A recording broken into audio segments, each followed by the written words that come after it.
Hello guys, welcome to a new video. In this video we will take a look at Tomb Raider games that never made it to release. You will discover the concepts and ideas that stayed behind the scenes and find out what could have been in the world of Tomb Raider.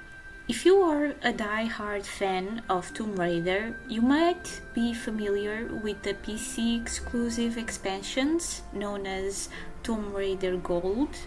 These expansions were released for Tomb Raider 1, Tomb Raider 2 and Tomb Raider 3, but unfortunately Tomb Raider 4 Gold was cancelled. Lara Croft was set to embark on a quest for the legendary Fountain of Youth, located within Bermuda Triangle. The fountain would also serve as a gateway to Atlantis. While investigating the Bermuda Triangle, Lara discovers three potential locations where magical generators are hidden inside human-sized statues. The first location takes Lara to New Orleans, specifically to a warehouse with carnival decorations and an underground voodoo jazz club. As she navigates through this area, she eventually reaches a labyrinth in the tomb of Marie Laveau. Here she discovers a statue, but the generator is missing, and through this level Lara would encounter zombies, ghosts and wolf dogs.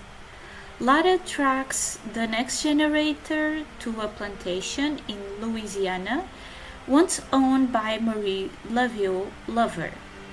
It turns out that Marie used the generator's power for her voodoo rituals. However, the voodoo queen powers are weak due to the missing third generator. When Lara replaces the statue, she receives a vision revealing the location of the next receptacle. She also learns about the main antagonists, Dr. Yaya, a priest determined to keep the Fountain Youth's secret hidden. Dr. Yaya is a descendant of the Aurochs. I'm gonna say a lot of names wrong in this video, so I'm sorry. Who once worshipped the fountain in their culture. Lara's search leads her to Port Royal, an ancient pirate city. To find the receptacle, she must explore the submerged ruins of the city. The statue ended up here after being stolen by Spanish conquistadors. Using her motorcycle, Lara will navigate through the underwater city, facing zombies, pirates, native spirits, hammerhead sharks, and black rats. The only way to reach the statue is by accessing the City of Gold through a vision created by a voodoo ceremony. Lara will need to transport the statue from its spiritual location to its physical one in the Caribbean waters. Through a voodoo trance, Lara gains access to a location that appears as a vast desert. Her goal is to reach the Golden City and overcome challenges from ghosts of conquistadores, spectral horsemen, warrior skeletons, and mythical flying beasts. Once she retrieves the statue, she must return to its physical location at the port.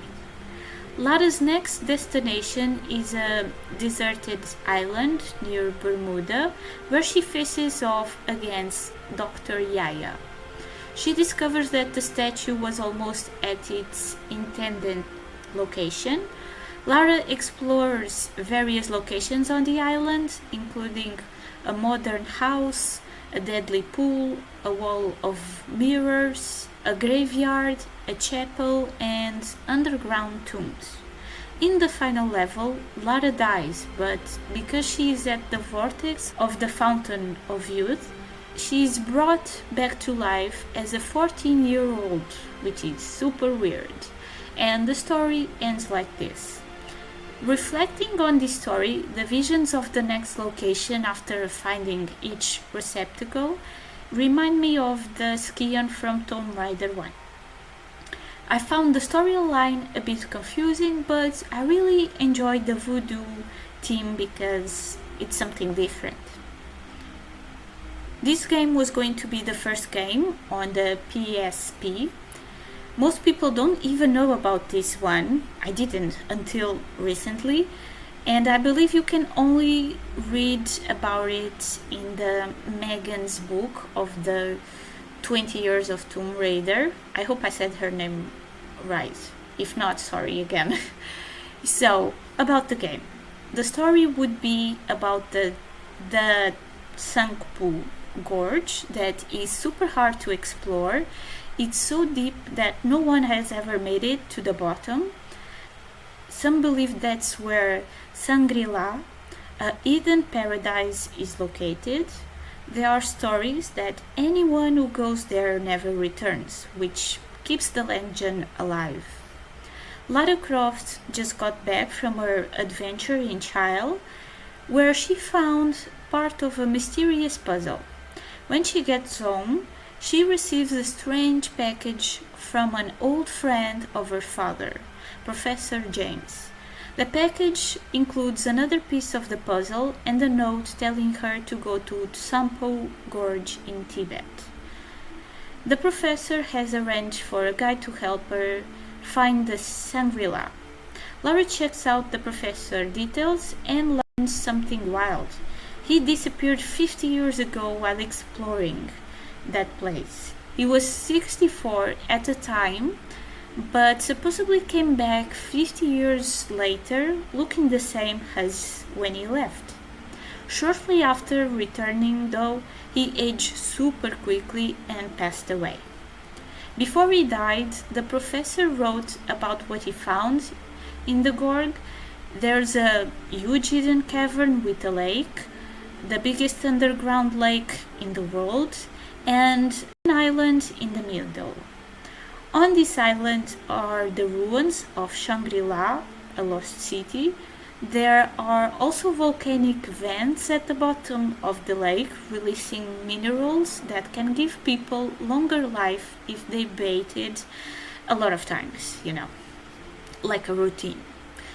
Long ago, the people of Shangri-La moved into the gorge to escape Tibet's cold weather. Over time, they found the hidden cavern and made it their home. To protect their paradise, they destroyed or hid most of the paths leading to the city. Only one heavily guarded route remains filled with traps to keep outsiders away. No one knows what happened to the people of Shangri-La. Did they survive? Are they still in the hidden city? Lara's mission is to find out if the professor's story is true and what kept him in Shangri-La for 50 years. But wait, there's more. What Lara finds will not only change her life, but also exposes some incredible secrets about the Croft family that will blow her mind. I wonder what. I can't even imagine. This game is set to offer an unforgettable adventure with new features like the scrambler bike and a jet ski. As Lara descends into the gorge, she will encounter a new AI system where enemies react to light. She will need to use her flares carefully, as light can either draw enemies in or push them away. This game is the sequel of Angel of the Darkness and begins by revisiting the ending of Angel of the Darkness, revealing the fates of Lara, Curtis, and Corel. Curtis survived the events at the Strawhof by crawling into the Vault of Trophies, where he entered a protective toxic coma. He later escaped and turned to his birthplace in Huta Salt Flats to recover under the care of his family. I guess his mother's family, since his father is dead. While Curtis hears some bad rumors about strange occurrences in the southern France, he recalls a Lux Veritatis bloodline room, might be hidden in the regions of Motsugur ruins or Castle Krieger. But he decided to investigate the first one first. Beneath its fortress lies a massive door, guarded by occult seals, where clues about the two remaining Nephilim sleepers are hidden. Carell seeks these sleepers to revive his near-extinct Nephilim race and impose their dominion over the world.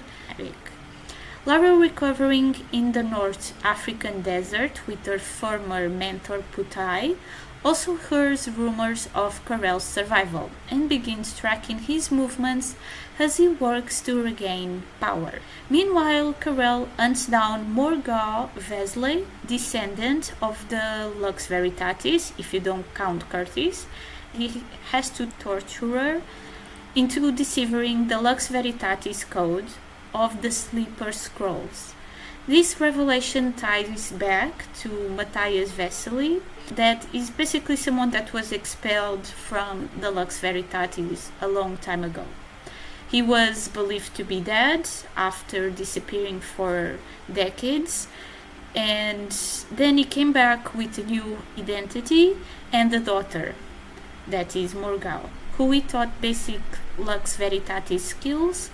Morgau never received the true training that made Curtis unique, and when Carell found her, she endured terrible torture, leaving her mutilated and mentally unstable.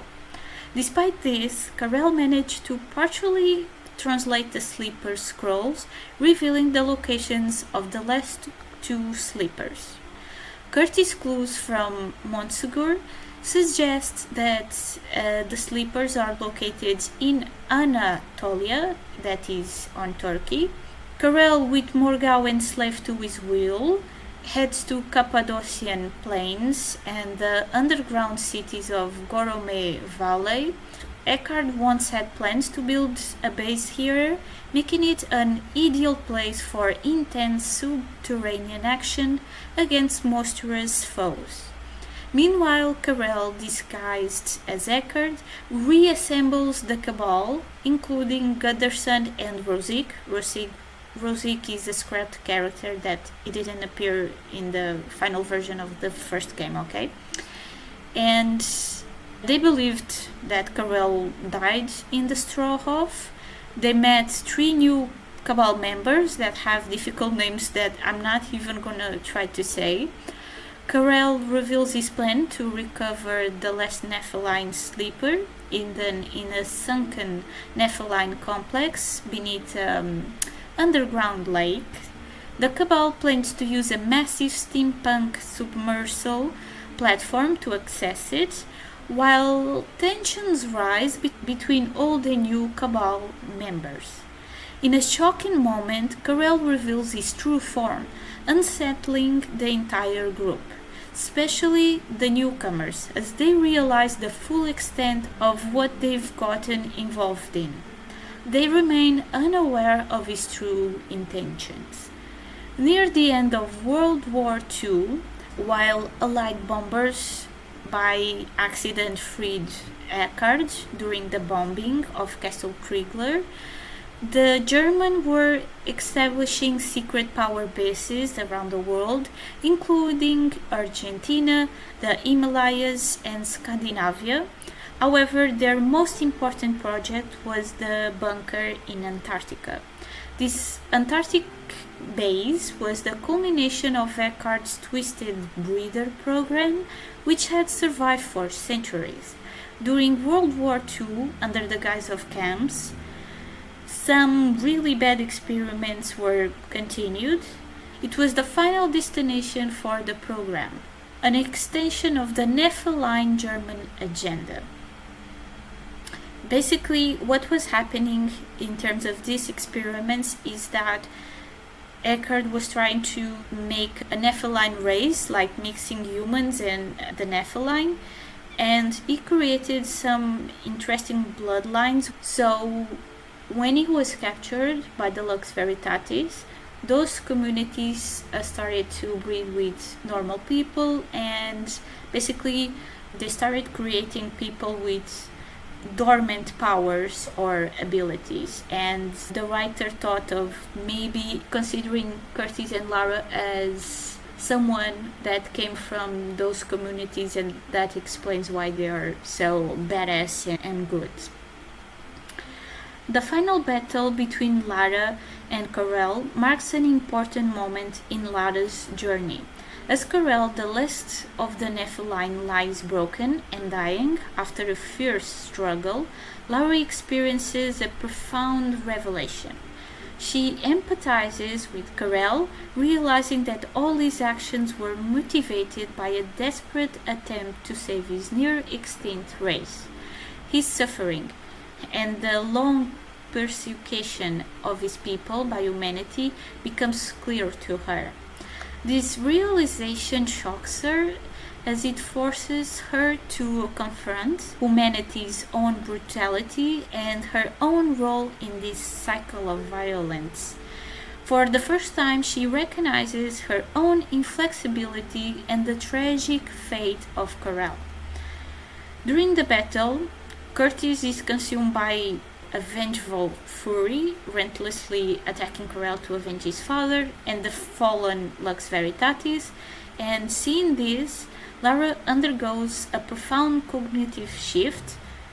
She understands the destructive nature of human race, including her own, forcing her to rethink everything about her life and purpose. Lara tries to save Corel from Curtis' final blow, but both of them receive the fatal blow. Curtis is shocked and unable to understand why Lara would do that. Lara was dead. Corel, before dying, says quite a few things to Curtis, and in the end says for him to rebuild the Lux Veritatis. Then Corel uses the rest of his powers to bring Lara back to life. After recovering from the events, Lara begins to reflect on her life as a grave robber and questions her path. Curtis returns to Utah, where he heals with the help of his mother, and rethinks his role with the Lux Veritatis. Lara retreats to the desert with Putai, embracing the peace and simplicity of the harsh environment. Meanwhile, Corel, thought to be destroyed. Yeah, we always think Corel is finished, but no. So he had planned for this outcome. His atoms were collected and reconstituted in an ancient sarcophagus, allowing him to regenerate.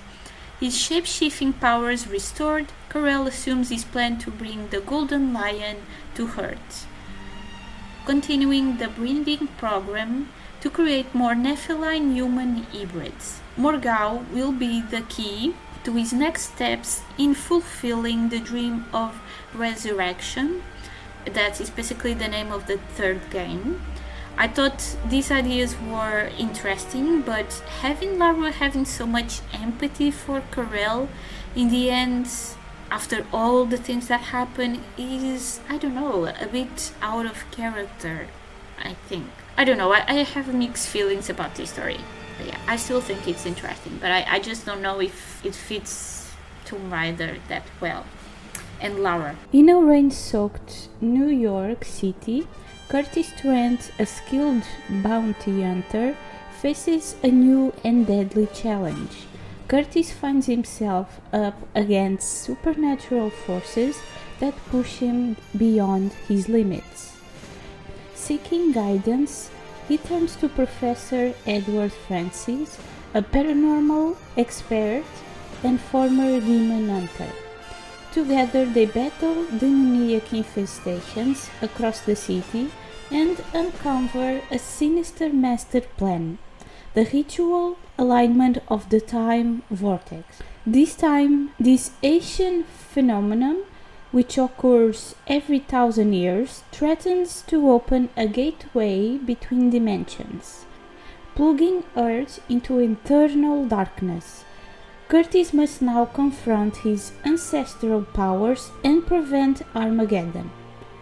Curtis Trent realizes that to confront the looming challenges, he must become a true knight of the Lux Veritatis, mastering all his powers while delving deeper into the demoniac underworld. He faces not only demons but also their half-breed spawn and subhuman followers who threaten a post-Armageddon world. Complicating matters, a shadowy government agency pursues Curtis for their paranormal weapons program, with the goal of capturing him.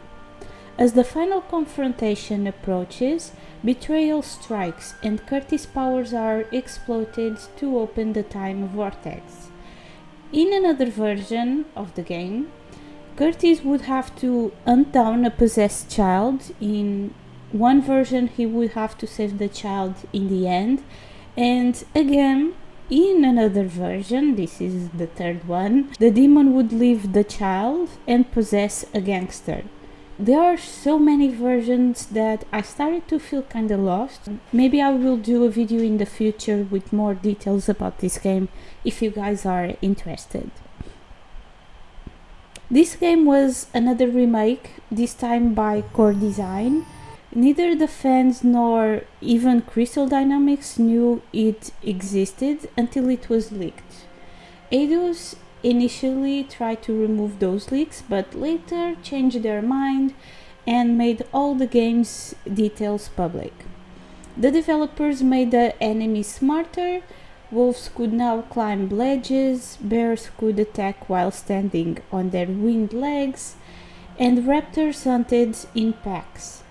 New enemies were also introduced, like scorpions, piranhas, skeleton warriors, gladiators, mysterious Atlantean creatures, and even spiders that could pull you into trap doors. New traps were added too, including lava falls, poison gas, bladed pendulums, and water jets. All traps and enemies had their positions changed to offer a slightly different experience for players.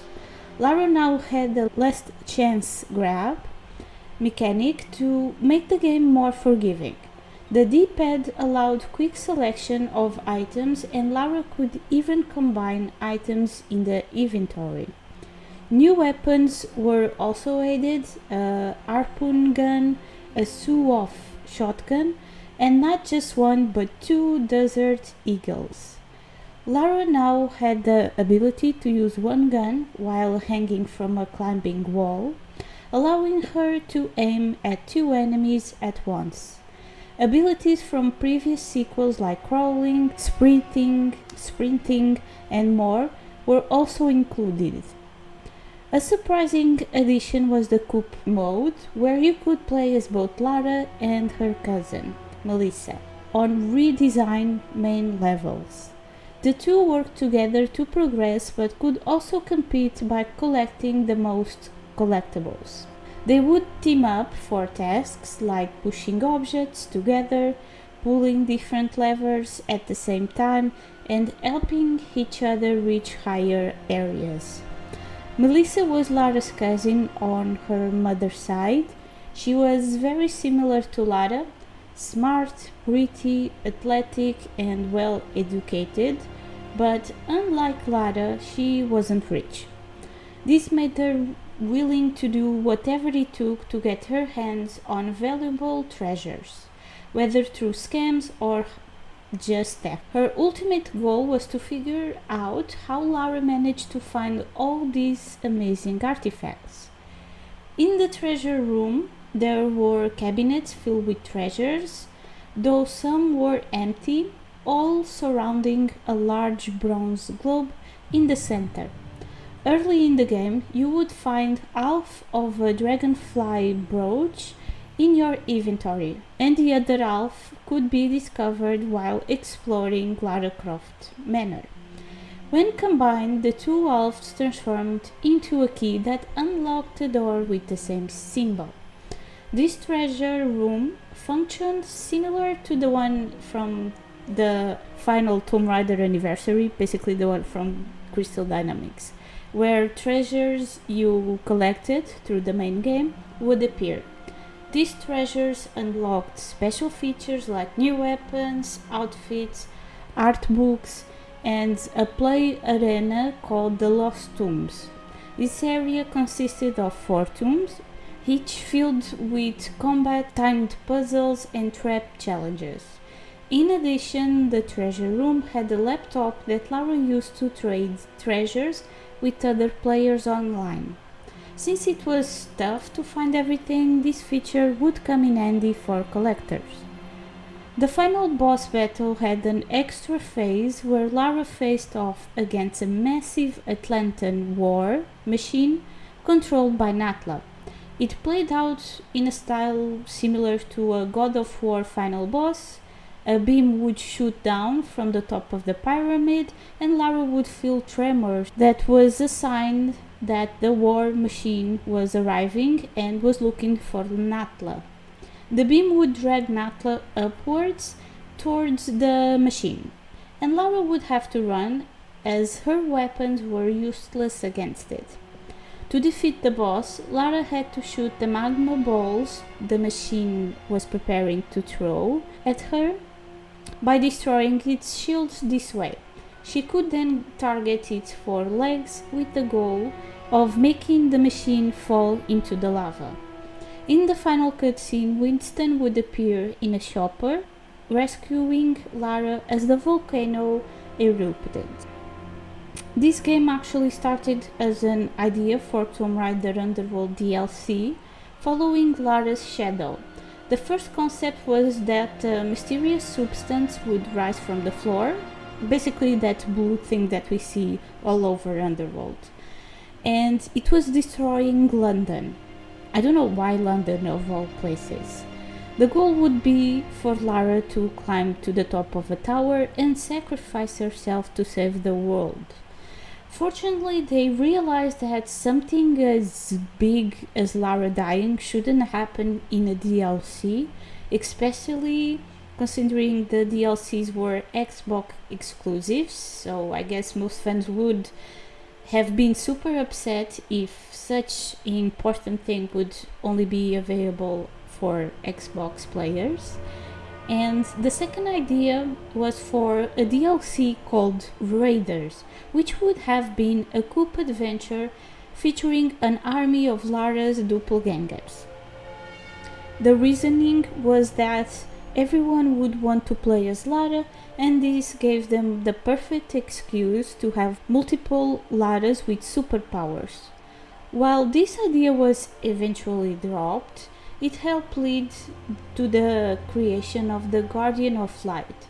Some elements from Riders, like the isometric view and the multiplayer mode, made their way into that game. Tomb Raider Ascension would be the next Tomb Raider game after Tomb Raider Underworld. After watching Tomb Raider Underworld fail, the developers decided that they had to make radical changes. They have taken inspiration from other games like Resident Evil, Echo, and Shadow of Colossus. They were trying to do something completely different because they believed the controls were unresponsive and outdated, and that people didn't find Lara Croft interesting enough and relatable, which is... how dare you! Initially, Lara would explore a creepy island with monsters and ghosts. She would team up with a little girl named Izumi, that is the Japanese word for fountain. The name makes sense, since later in the game she would start using her ability to manipulate water and interact with the island. The Izumi idea was from Miku, where you need to protect a mysterious girl named Yorda, who also helps you sometimes to progress the game. If it was to be like Iku, thank God this was scrapped, because protecting Yorda was super frustrating. But if it was more about the special connection created between the two characters, that would be interesting. Then it was decided to replace 6-year-old Izumi with a monkey. After that, the monkey was replaced by a horse, and Lara would face colossal enemies just like in Shadow of Colossus. They would draw trees and sequences inspired by God of War games. Then the concept art started to include zombies in a foggy island. It was probably the Resident Evil inspiration coming in. So some focus tests were made in the US and England.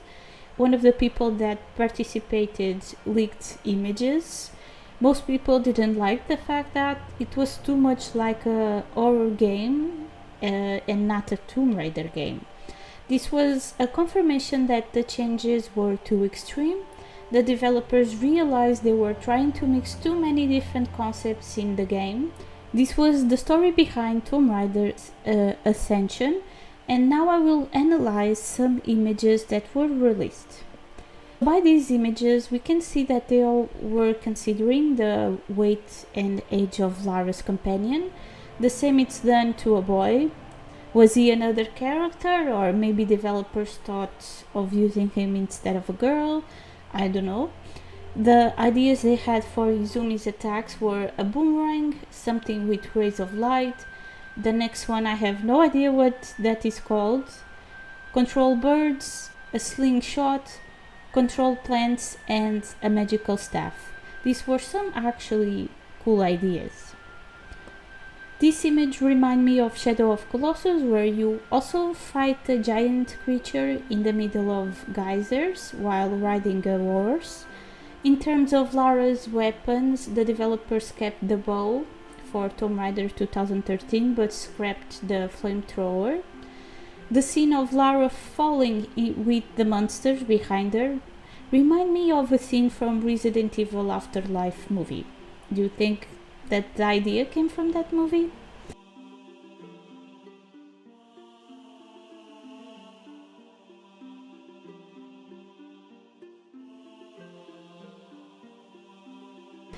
There is an animation of Lara with a baby. I wonder who that is.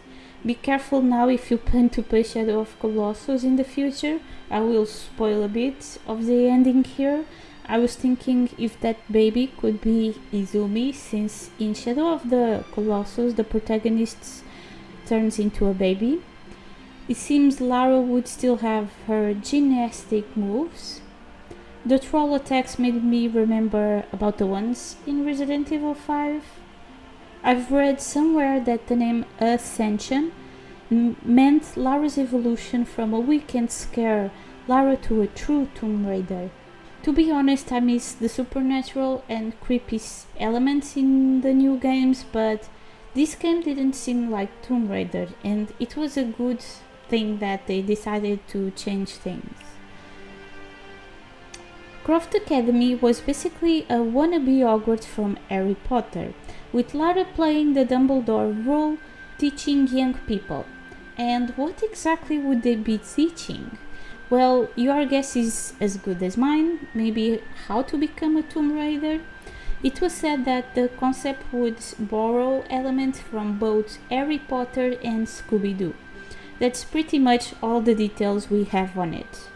Honestly, this is one of the few times I'm glad that something got scrapped. It didn't really make much sense. Funny enough, there are rumors about the next game where Lara might act as a teacher or a mentor to younger people before retiring. Who knows, maybe they recycled some of those ideas from this cancelled project. Aside from all this, there was also a talk about a possible game featuring Eckhart, which would be maybe hard to do, I don't know, seems so out of place. And a mobile game called Tomb Raider Reflections. This video took me ages to make, so if you enjoyed it, please like, comment and share so it can reach more people. I think I never did such a big video. It's very long.